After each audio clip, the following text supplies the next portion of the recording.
On to our next speaker. Our next speaker is LauraCrowley. She's a master's degree in education and degree in early childhood. In one of the first examples of its kind, the PALS program, one of the first examples in Ireland, was run by the Shine Centre, and a lot of that intellectual property was based on some of the work that Laura has either researched, studied, or refined over a period of 15 years. The PALS program, as many of you know, is now available in our two apps that are free on Google Play and Apple. They have been downloaded in excess of 120,000 times globally, which exceeds our expectations wildly. I think when we look at our PALS program, we know that we have approximately 80 to 90 children that come through our doors in the centre every year in order for us to have a much bigger reach and influence the autism debate we needed to digital. And by being downloaded 120,000 times internationally, I think that's a great testament to the calibre and the applicability of some of the work that Laura has done. So I'm keen to hear what her next update is. LauraCrowley, please.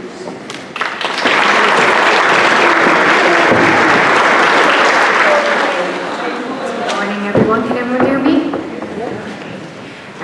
First, I suppose I'd love to say that I absolutely hate the word training. It insinuates that I'm trying to change a person, when in fact what we're actually trying to do is make them more comfortable in this strange social environment that we have created as neurotypicals. And the word neurotypical, I don't know if any of you are familiar with it, but it's a phrase coined by the autistic community for us people who don't think like them. And they were sick of being labelled by us, so they coined the phrase for us. So I'll make reference to it every now and again. But when we're training, we're not seeking to change the individual. We're actually just trying to make this a more predictable environment and make it more comfortable, and so that they don't feel at sea. I've been working in the area of autism for the last 18 years, and before that I had students with autism in the preschool I worked with.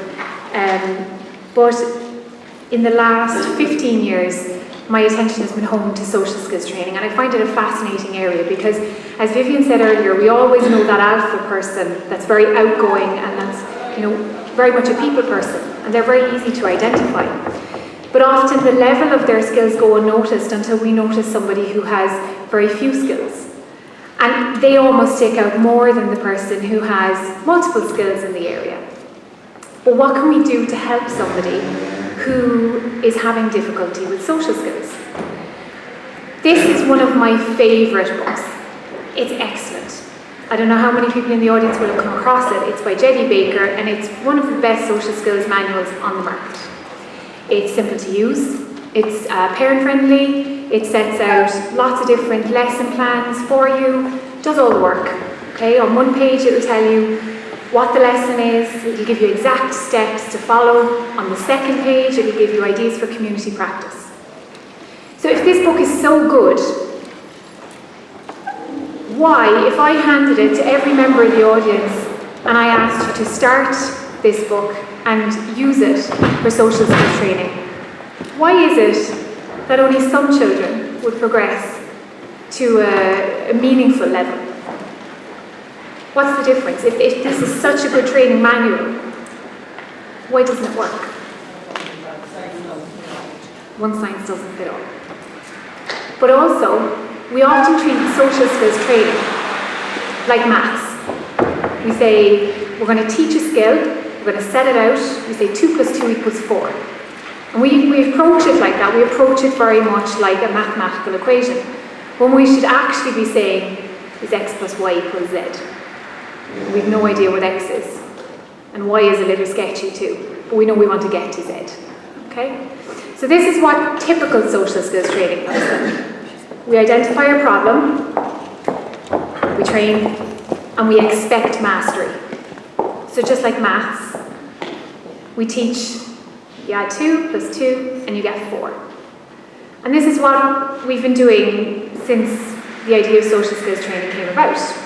Identify the problem, provide the training, and expect the person to just magically develop the skill in every setting with every person. Does it happen like that? No, I meet parents and teachers every day who say we've been doing social skills training for about 2 years now, and he knows what to do. When we do it in groups, he knows exactly what to do. I transfer him out of that, nothing. What's happening? Why? And the answer is that our social skills training should actually look completely different. It should probably look something a little more like this.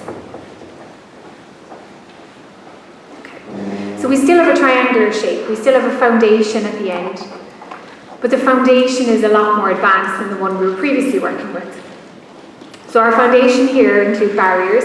And you've heard speakers speak this morning, Vivian and Alma, about the barriers for children on the spectrum and individuals on the spectrum. And barriers play a huge role in social skill development and advancement. Huge. They cannot be underestimated. We've seen what they can, the impact they have on learning is, and maybe their quality of life. But in social skills training, they're as important, if not more important. If you don't have a foundation that's built solidly, everything else will crumble. So this initial stage is the most important stage as far as I'm concerned. Prerequisites. We'll talk a little bit about prerequisites, but there's something you need in order to move on. They're like foundation steps. Assessment. There is no point in undertaking any sort of social skills training if you haven't assessed the child, because you're assuming that all children are starting at the same point, when in effect, none of us here, if I assessed all of us here for social skills training, none of us would start at the same point.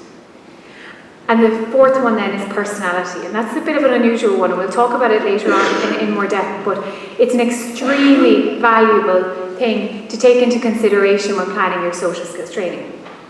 On the second level, where we saw training in the last slide, we see training. Now I have PPTC, which is just an acronym for things that I like to consider being the most pertinent parts of training, and CL, which is cultural literacy, and we'll go into that in more detail as well.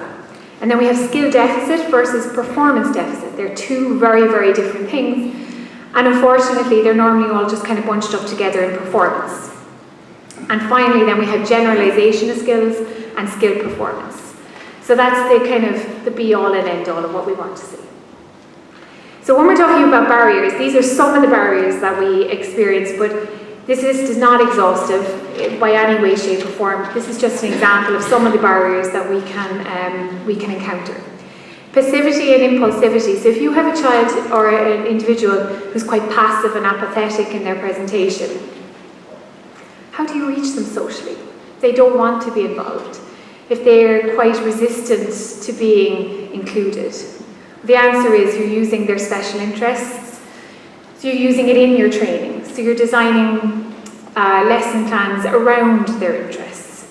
You're using token boards, as Anna spoke about token boards earlier, you're using token boards that are individualised to that person. So if you have somebody who's big into the roadmap of Ireland, as I had a previous student who was, maybe have your tokens being the motorway from Cork to Dublin. Or, be as inventive as you possibly can. With impulsivity, and Vivian spoke about ADHD, and we know that there is a huge comorbid rate of ADHD with autism, but you can also see impulsivity in children who have a diagnosis of ADHD, or have a diagnosis of ASD, but not necessarily ADHD. And impulsivity becomes a barrier when children are either impulsive in their speech or impulsive in their actions. And if you're impulsive in your actions, you can imagine a child going to a birthday party and just grabbing food. That immediately sets them apart from their peers. And I see some of you nodding. So it's a very common one. Impulsive speech then, having no social filter. That can be incredibly debilitating in the social world, because you will alienate people by the things you say, not necessarily meaning to. Black and white thinking is also a huge factor. Children are prone to thinking it's either black, it's either white, there is no in between. And I'll give you an example of a student I worked with some years back, and he had a big thing about people who lived in certain types of houses.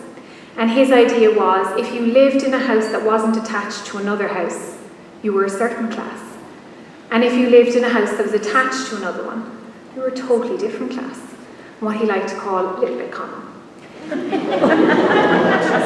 But if you can imagine him going into secondary school and asking somebody, well, where do you live? And they said, oh, I live in such, is your house attached? Which is exactly what he did to me when I told him I lived in a house that was attached on both sides. It was very rough. But you can see how that will completely alienate you in your social circle. Behavioural issues, as Alma has pointed out, are hugely impactful. Because if you have a child, as we often do, who is finding their environment extremely difficult, and in that respect they're acting out in a way that is extremely challenging both to them and to their peers and their teachers and their classmates, they are not going to be approached for socialisation because children are often afraid of them. And you'll find these children are often very, very lonely because of that, because they cannot make that social connection. So that's the barrier that they face. Previously reinforced behaviour. Now this may sound an odd one, but this is something that has been previously reinforced by either peers or adults, or family members, that is posing a block to their social advancement. This would include things like, the most common one I see is hogging of conversations.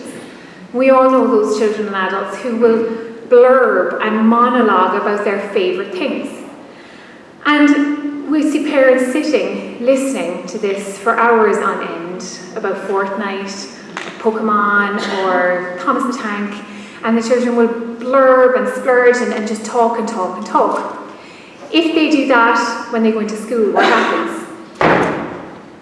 Kids don't have the same emotional attachment to them, and they don't think, oh, he just wants to talk. They go, not listening. So it again becomes a huge barrier to their social advancement. So although it seems cruel, I often tell parents, nobody else will listen to your child the way you will. And you're setting them up for failure by engaging in that. So I would say we use things like have 5 marbles in your pocket from the morning. Every 5 minutes he talks, the marble is gone. When there's no more marbles, you're not listening anymore. And they have to listen to you talking about something as well.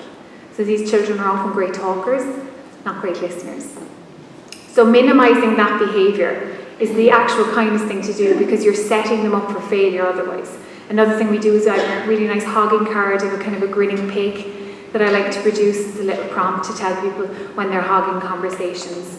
But it's a visual prompt that can really help them understand, because often they're completely unaware of that. Subconscious behaviour, we all have those. So there are things like biting your nails, crossing your legs, any of those kind of behaviours that you have that are things that, I suppose, calm you or make you feel more at ease. The problem with subconscious behaviour is that when it becomes a difficulty in a social setting, and often kids on the spectrum, they have subconscious behaviours that they're not aware they're doing that are socially inappropriate. So, for instance, I've had kids who will maybe sniff or blow their noses on their sleeves, things that they're not really aware of that they're even doing, but that are really setting them apart from their peers socially. Self-esteem. Self-esteem is a huge area. If you have a child who has all the skills in the world but doesn't feel confident enough or worthy enough to use them, they will not use those skills. It is a huge barrier for advancement, and part of the PALS programme is that we actually assess self-esteem before a child comes in. So we can identify kids who suffer from low self-esteem or borderline self-esteem, and we can put huge emphasis on increasing their self-confidence and their skill set before they have to go out and use those social skills. So that becomes a huge part of the programme. And anxiety, as we heard Vivian and Alma speak earlier, is a huge barrier, because if you are cringing inside at the thought of having to speak to someone, how are you ever going to use the skills? And we know that although anxiety isn't a diagnostic feature of autism, it is a very prevalent feature, because the world is a scary place when you can't understand it, and so your anxiety rises. And equally so, social anxiety is one of the biggest types of anxiety we see in kids on the spectrum. So again, that's a huge area of concern when we're looking at social skills training. And that's another area that we assess before the PALS programme starts, so I can see if there is any levels. And we often see children displaying clinical levels of anxiety, but often it's just mild levels, and we can use strategies and coping strategies to help them deal with that in social circumstances. But any clinical levels, we would ask to be referred on.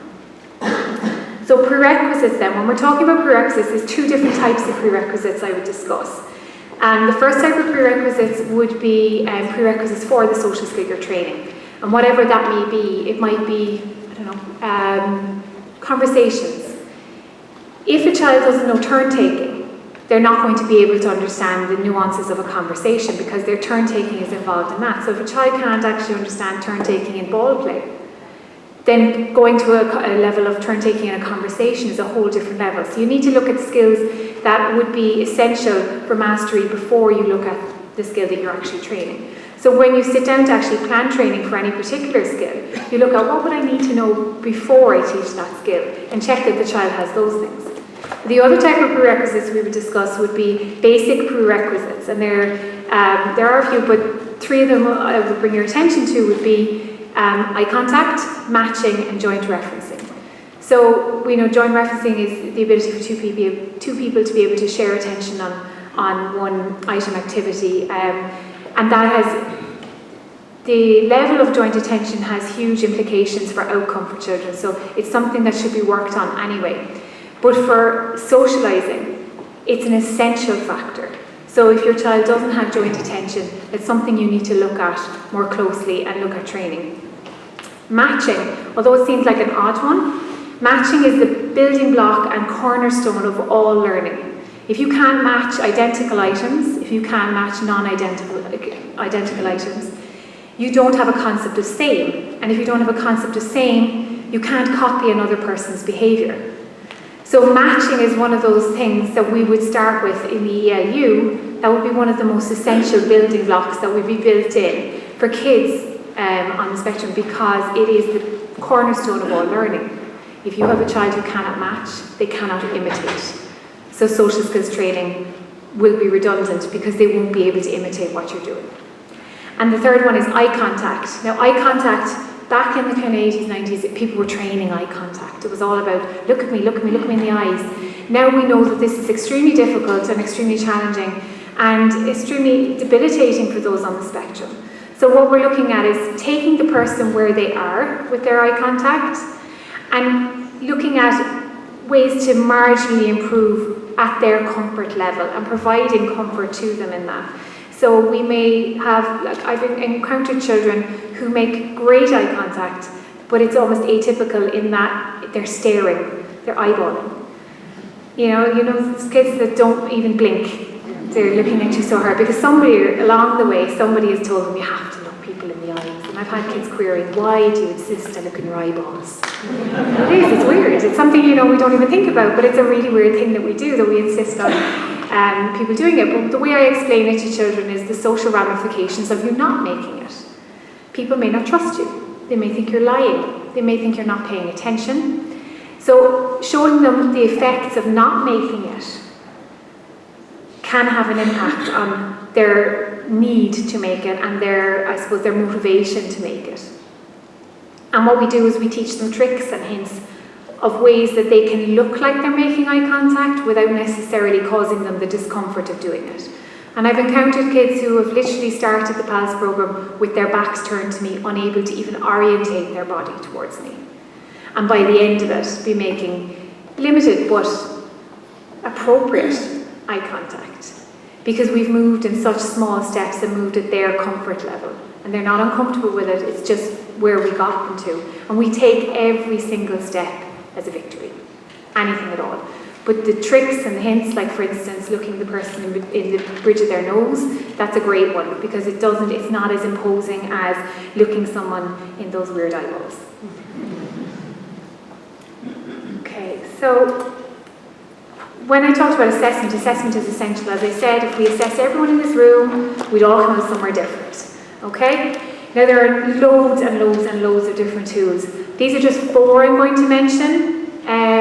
And the one I want to bring your attention to most would be the final one. which is Bellini's Autism Social Skills Profile, or the ASSP, and that's available in Bellini's book, which is also a very, very good book, which is mentioned there, Building Social Relationships. But this is the one that I would use most frequently. The reason I use it is it's very, very simple to use. It's based on a Rickard scale, so 1 to 4, of always, never, sometimes, often. It's very easy for parents to understand. It lists the skills, it gives you the idea. Now, when you're filling it out, what I always say to people is always means always. Every setting, every person. So if a parent is saying, oh, he always does that, does he always do it with you, or does he do it with everyone? If he always does it with you but doesn't do it with everyone else, it's only a sometimes. It's not an often. It's not an always. Or it might only be an often. So you need to question to yourself, is it always happening in every setting with everyone? When you fill it out, what I say then to parents is take the assessment and a highlighter, and highlight all the 1s and 2s. That is now your list. That is now your starting point, and that is the skills that you need to train. Ignore the 3s for the moment. The 3s aren't as significant in that they don't need as much work. They may come on their own, or they may generalise once you've started doing other skills. But the 1s and 2s are where you need to start. And start with the skills that are most attainable. So for instance, I wouldn't start with seeing 2 sides of an argument. There is no point in starting there. But you could start with something along the lines of appropriately agrees. And that's probably one of the simplest things you can look at. So personality then. Personality is, and I know it's a weird thing to talk about when you're talking about social skills training, but if we talk about, we're all very, very different. And some of us are outgoing, and some of us are introverts, and some of us are, I heard a new phrase, an introverted extrovert. Yeah, I think that's me. But yeah, some of us, we're all different, and we all experience different personality traits. Now, Wing and Atwood in 1987 proposed that there was 3 very broad characteristics of people on the spectrum. Now, we take this with a pinch of salt, and Alviers and Reid in 99 pointed out that nobody fits in neatly. And I completely agree. Not one of us would all fit in neatly to any category. We all dip in and out, but these are very helpful when we're planning training. So they said there was 3 types, and that was aloof and indifferent, which appear to attain no reward from social interaction. And their expressions may be less frequent, except in extreme ends of the emotional spectrum. Passive and controllable, do not seek out individuals, but does accept advances at times. And active but odd, actively makes approaches to others, badgering people with snippets of information about their topics of interest. Which is the easiest group to reach on a social level?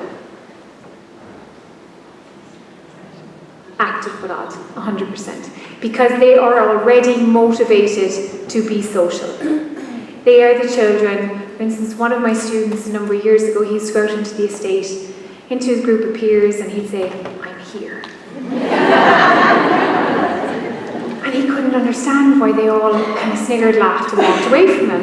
And he was saying, I was just saying, like, I'm here. And I said, well, wouldn't it be better if you just went up and went, hi guys.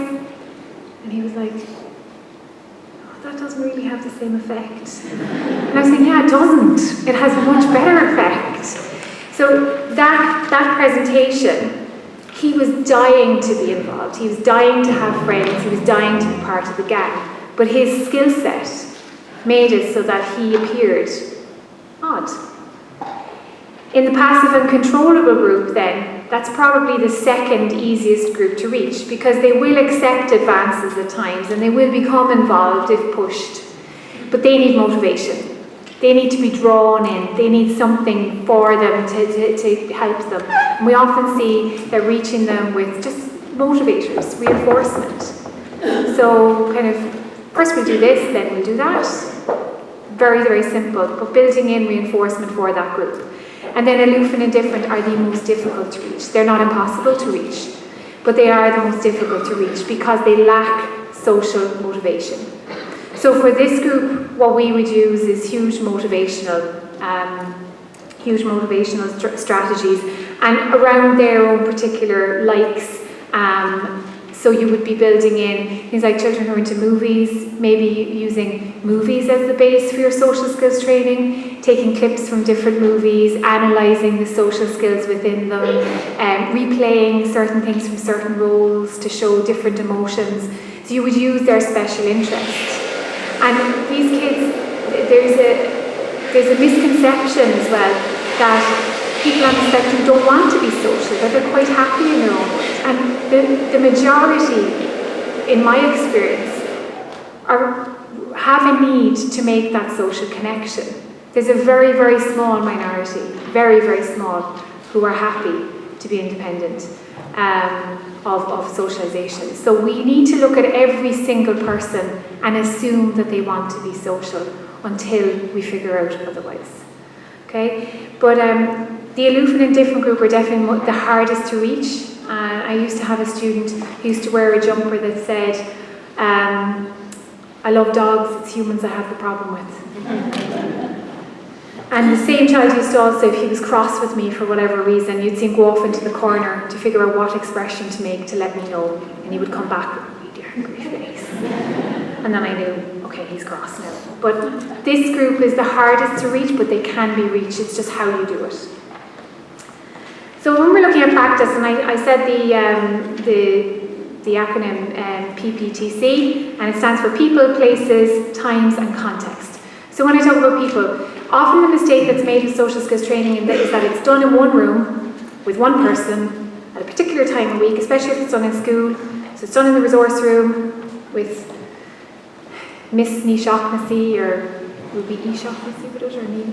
And it's done at 1:45 on a Wednesday with John. What's the problem? It's only ever going to happen at 1:45 on a Wednesday with John in that room. It's never generalised outside of there. So we need to practice with different people at different times, in different places, and we also need to take into consideration context.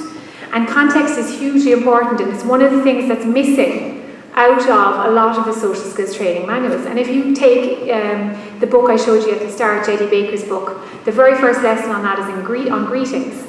And it's a great lesson, it's super. However, I Tipex most of it out and add in my own bits when I produce it, because their lesson is, and it's nicely worded, it's a short lesson, but it says, when greeting someone you say, hi, how are you, and you shake hands.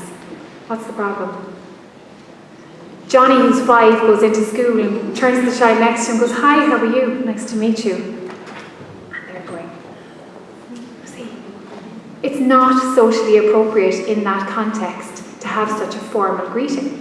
We need to be looking at greetings for his age, greetings for his context, which is school, which should just be, hi. Simple. He does not need to shake anybody's hand unless he's meeting the president. He is not in an age group where that's appropriate, unless perhaps he's going to a wedding or something like that and he's meeting adults. So teaching him socially appropriate skills that are in the context of what he needs is most appropriate. So you need to look at context. We also tell children, don't lie. Say it's almost one of the 7 deadly sins, do not lie. And then you come home from the hairdressers and you say, what do you think? And they say, you need to go back and get a refund, it's terrible. And you say, well, you could have just said, oh, the colour is nice. And they say, well, you've told me never to lie. The context is completely different. You're hurting somebody's feelings in this instance by telling the truth. So you need to build in context into your social skills training. Look for the exception to the rule. And there is always an exception to the rule. When we teach kids about personal space, we say, leave a big hula hoop around yourself. What happens in an elevator? You have a child then standing in an elevator going, excuse me, you're in my hula hoop. And it doesn't work like that. So we need to teach the kids the exceptions to the rule as well as the rule. Always look for the exceptions. Cultural literacy is a huge part of it, and it's to do with that context. Cultural literacy is basically being able to understand and participate in a given culture. And when we're looking at cultural literacy in our social skills training, it's extremely important, and for the reasons I've just said. The age of the person, the gender of the person, and the actual culture has to be taken into consideration. We often mix up social skills training with etiquette and manners. We teach the skill that is proper, not the skill that is appropriate. We teach children greetings that are appropriate and proper, but not appropriate to their age, their particular setting. So we need to look at teaching skills that are appropriate, not proper, and they're often mixed up. So things like burping to 9-year-old boys is very appropriate. Is it appropriate to 35-year-olds in a social setting? Are people going to turn around and giggle and laugh when you burp? No, they're not. What boys will find appropriate at 5 and 6 and maybe even 14 is totally different to what's appropriate at 35. Equally so, girls, especially in the teenage years, are prone to hugging and kissing on cheeks. Is it appropriate for a boy of a teenage years to do that? No, it's not. So we need to teach skills and look at the skills of the students around them. What are they doing? What way are they coming into school? You'll often see the child on the spectrum coming in with their tie right up to their necks, their jumper is perfect, their bag is on 2 shoulders, while the rest of the kids rock in with ties down here, jumper hanging off, shirt untucked, and a bag barely hanging on 1 shoulder, because that's cool. And our kids stand out automatically because of that. So looking at the culture and looking at what's going on and educating the child on the interests of the culture around them can be hugely beneficial in social skills training. Skill attainment and performance deficits. So when you have a child, you know they know the skill. They know it. They know it backwards, they know it forwards. They can do it for you, no problem, in that room on a Wednesday, a 1:45. But then they go out and they don't use it. Why? Why isn't it used? And the answer goes back to your foundation. Barriers. Is there a barrier in place so that they're not using that skill? Are they anxious? Have they the confidence to use it? Have they had the opportunity to use it outside of that setting? And when you're teaching a skill, like I was talking to a parent before, and they were asking, he won't ask other kids to play with him. I said, well, he may be worried that they won't. So what have you practiced? And she said, well, we've practiced, can I play? And then I say, sure. And he says, great. And then we play. And I said, is every child going to say yes? And the answer is no. Children are cruel. So you need to role play what will happen and how you cope if the child says, no, go away. Or no, we're playing, you can play the next game. Set them up for every eventuality. Look for every answer that another child could possibly give, and unfortunately some of those are going to be cruel. But once you prepare them for that, they're more likely to use it in the general setting. So skill performance, generalisation across all settings, so that it's always, not just sometimes, not just a 1:45 on a Wednesday, equals success. And this is the only equation we want to see when we're looking at social skills training. If you can take into consideration all the things we've discussed and build your training so that it's mindful of barriers, mindful of the personality of the person that you're actually helping, you can experience success. But if the child isn't successfully demonstrating the skill, it is not down to the child. Unfortunately, we've missed something. Our foundation isn't as solid as we would have liked to have thought. Thank you very much for your attention.